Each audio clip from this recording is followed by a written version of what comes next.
So I'm going to just show you how to do this assignment on carbon-14 radiometric dating and the concept of half-life.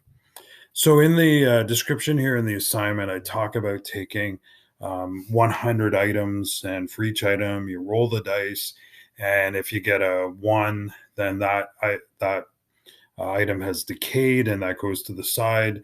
And then you count the remaining ones, and you start again, and you roll the die, and you keep going through that sequence until you've gone through each one of the 100 items. That's a really onerous task and would take up a huge amount of time.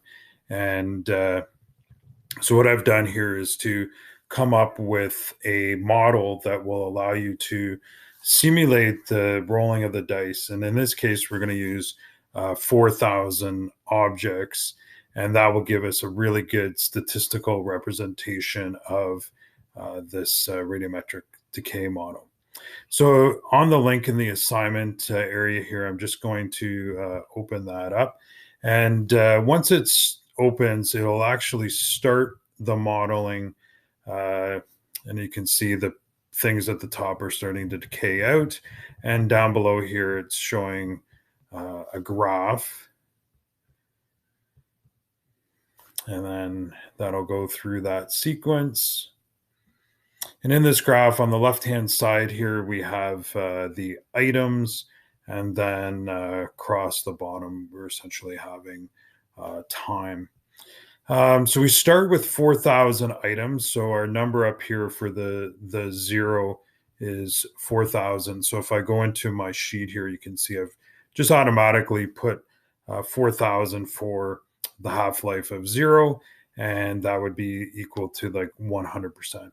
So then what we're going to do is go back to the graph here, and I want to get that value for the remaining dots here.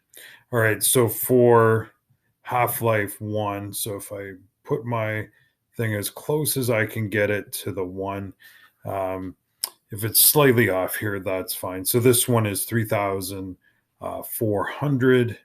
So I go to my box here and I write down 3,400. Then I go on to my next one, and this is number 2, and I try to get it as close as possible to the 2, and we have 2,920. So I'm going to write 2,920. Then I'm going to go back. So that's 1, 3,400, 2,920, and then down to the 3, and we're at approximately 2,500. And then over to the 4.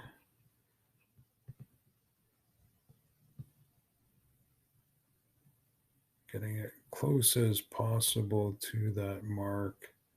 So that would be 2,110. And then number 5.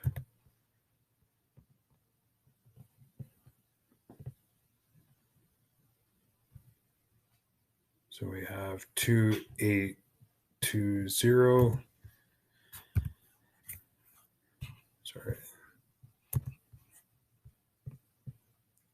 Sorry, that should be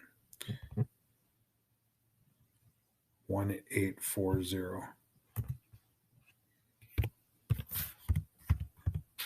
And then the final one,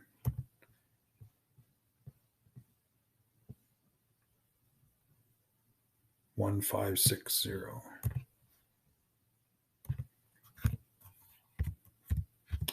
All right, as you can see here, it's now done automatically the percentage of carbon remaining, and it's starting to populate the average. So then what I'm going to do is go on to my second set.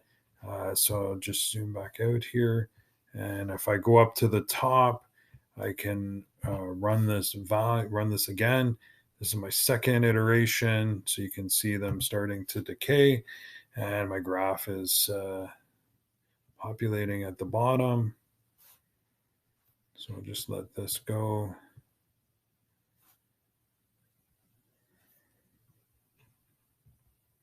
So again, we'll start with the 4,000 at the top, and then we're going to start recording the second set of values. So I go to the zero, sorry, the one. I get this as close as possible. 3420, and you're going to find that these are going to be 3420, very, very close. Again, if you zoom in, this will be a little bit easier to do and easier with the mouse. 2920, same value. All right, and you'll proceed through those values, finishing that set, then moving on, rerunning the model until you have gone through that for 4 sets.